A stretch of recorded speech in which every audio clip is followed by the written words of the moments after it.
Hello guys, so in this one we are going to recreate some sections from Brazil by deadmau5. I will go over a few of the synths as well as some other techniques to kind of get the correct sound. So I will just play you what I have so far.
So yeah, pretty close. I will go over all the patches that I have here.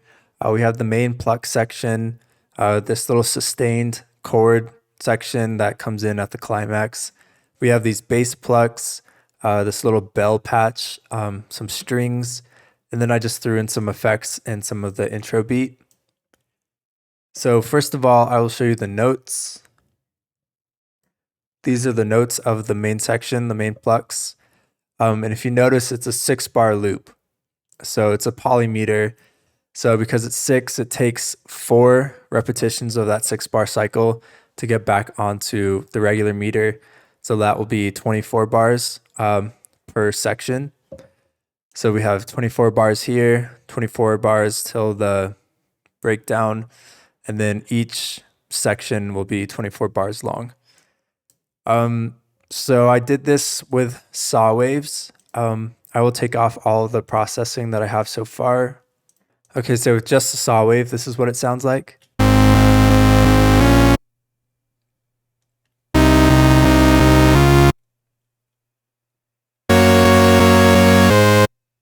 Okay, so I threw this up to 10 voices and I went to the global and I pushed the range up to 3. I just like the way that sounded. So that sounds like this.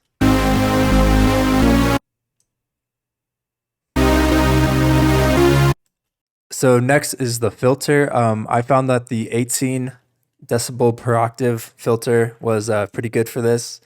I used envelope 2 this time and just threw it on there, and around 389 millisecond decay. So this is what it sounds like.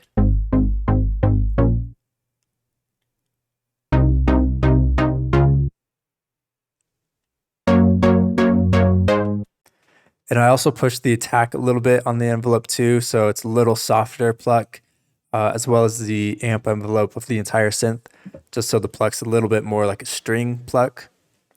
And then I just pushed the drive for like a touch of saturation.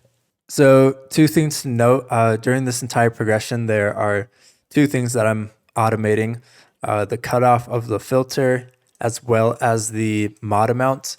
I just realized you can automate this slider directly. I've always used like a macro on the aux source.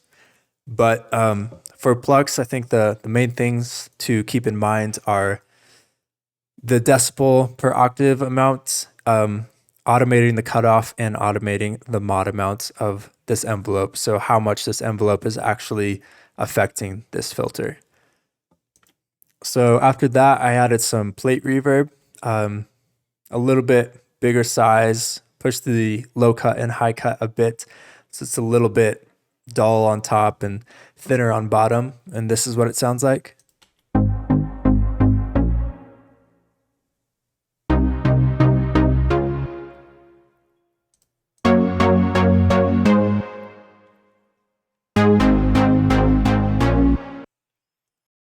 And then I use some compression to control the pluck a little bit. Fairly quick attack, ratio around 3, release 50.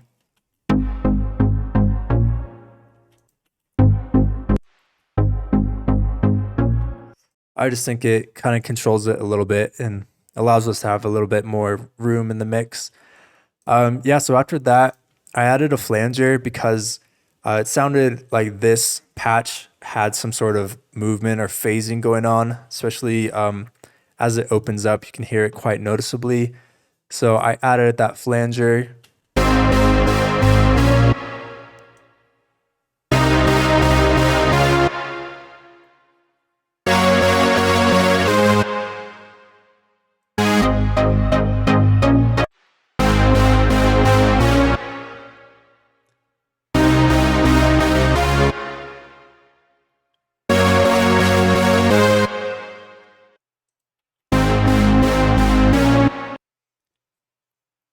So without the flanger, it sounds like this. With it on, just a little bit more movement. And then the other thing to note is I created this return track, which is this delay. Just a delay on 3 is how you get the proper delay counts. And then I just threw some auto drive over it to give it more brightness and power. So I'm sending the plucks and the bass plucks to that, and that's about it. Yeah. And then this audio effect rack, I was just doing some automation on the threshold as it moves up so it can fill out this space a little bit. But here's what it sounds like with the delay engaged.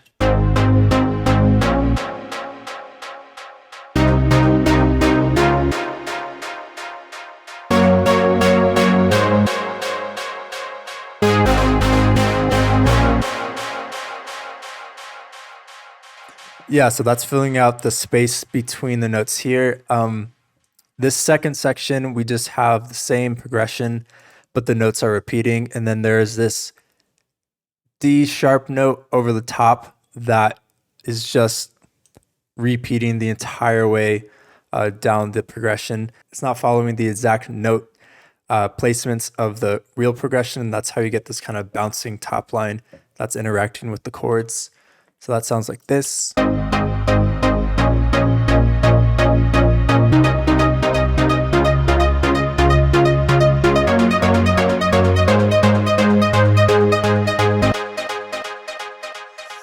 Yeah, and then as it's moving up, I have the filter moving up, and then the mod amount is coming down as the filter is going up. So the plucks are getting a little less intense, a little less noticeable as this entire progression is kind of reaching its climax and opening up and becoming one sustained sound. So yeah, that is pretty much the main pluck patch. I did a little bit of EQ, and then I'm just limiting to cut those peaks off and control the sound finally so it can be mixed in properly.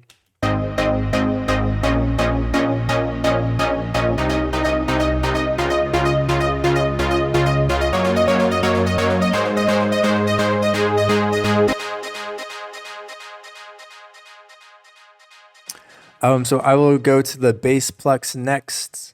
Pretty much the exact same thing. I use a little steeper decibel per octave filter, so it's a little more plucky, less sustained. Again, with the saw wave, I added this little sub underneath. It's still going to the filter. I think it's just adding a little bit of sub information. And then again, the plate reverb and the compressor. The EQ is cutting off the highs so it can fit in with the pluck and not take up so much space. And then I'm doing similar types of filter automation, but not as intense on the filter cutoff. I'm not really opening it up that much at all. And then I'm sending it to the delay as well. So if I play those two patches together,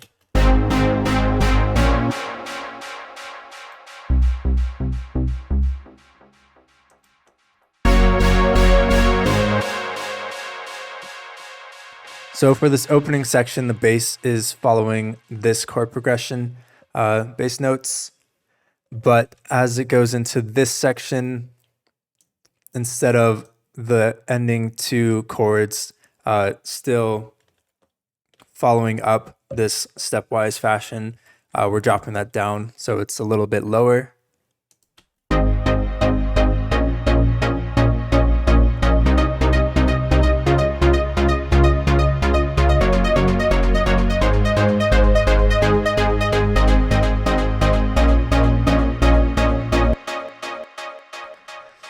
Okay, I will go over these bells next. It just sounded like a sine pretty much. These are the notes that are playing. And so what I did is I used sine wave. And then what I also did is created my own little kind of harmonic wavetables over the top. So I just typed in some harmonics, clicked down here with the plus, created some more, and then went to morph crossfade, and that creates the wavetable for us. And that just gives us some higher bell overtones. So that's an octave above. I also layered a little bit of a sine an octave above as well. So that sounds like this.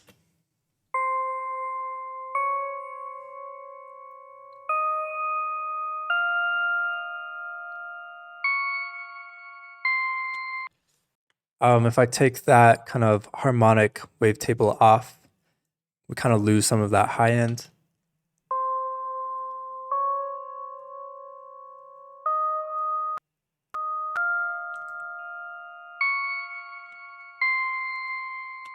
Just gives us a little bit more of a bell tone, so you can hear it a little bit better. And that kind of lower sine falls away in the mix a little bit, but you hear the higher amount. So here's what it sounds like with the Plucks.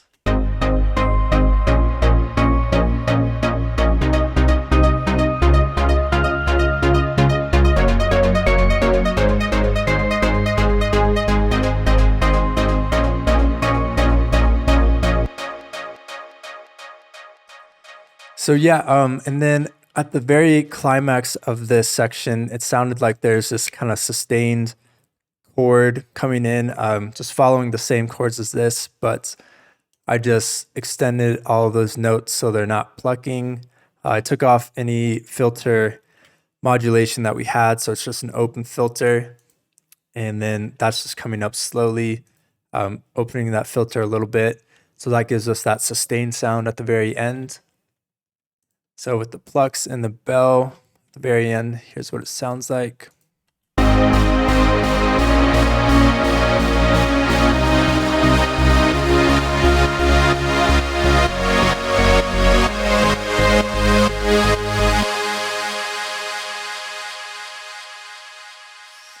Yeah, and then lastly is this little string patch. I just used contacts, whatever like the factory strings they had.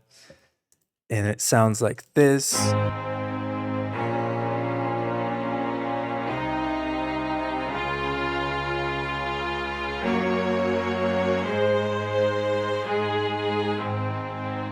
So that really fills out the chord progression, kind of helps it reach its climax. So if you listen right before and then hear what it adds.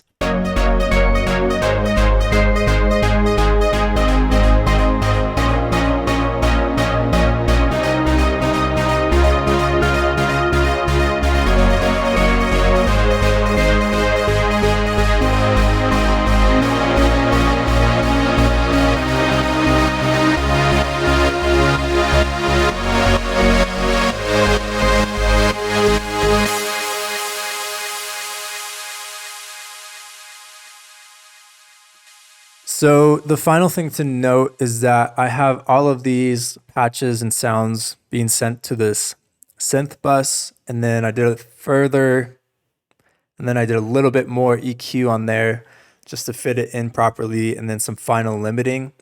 And then how we're getting that kind of pumping action near the climax is I'm automating the LFO tool's volume amount. So pretty much the mod amount of the LFO tool. So if we bring that up, we see it's not affecting anything. And then slowly you get to hear it come in. So we get that pumping at the very end.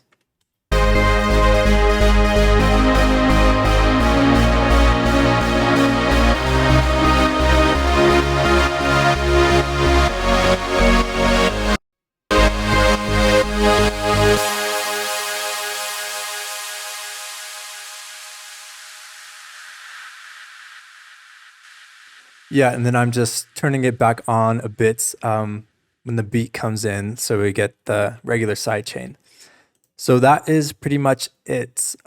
These effects, I just tried to find things that were similar to the actual song, but I believe that is it. Let's see, on these plucks, I did a touch of shaping on the chords themselves with this velocity on the amp amount. So I think all I did was I was taking this high line a little bit down in volume compared to the other notes. So it wasn't as noticeable. It was kind of more in the background. But yeah, that's about it. I guess I'll play it from the start again. Thank you guys for watching. I will see you in the next video. I'm going to work on some more mouse stuff from this album. But yeah, thank you, and I'll see you in the next one.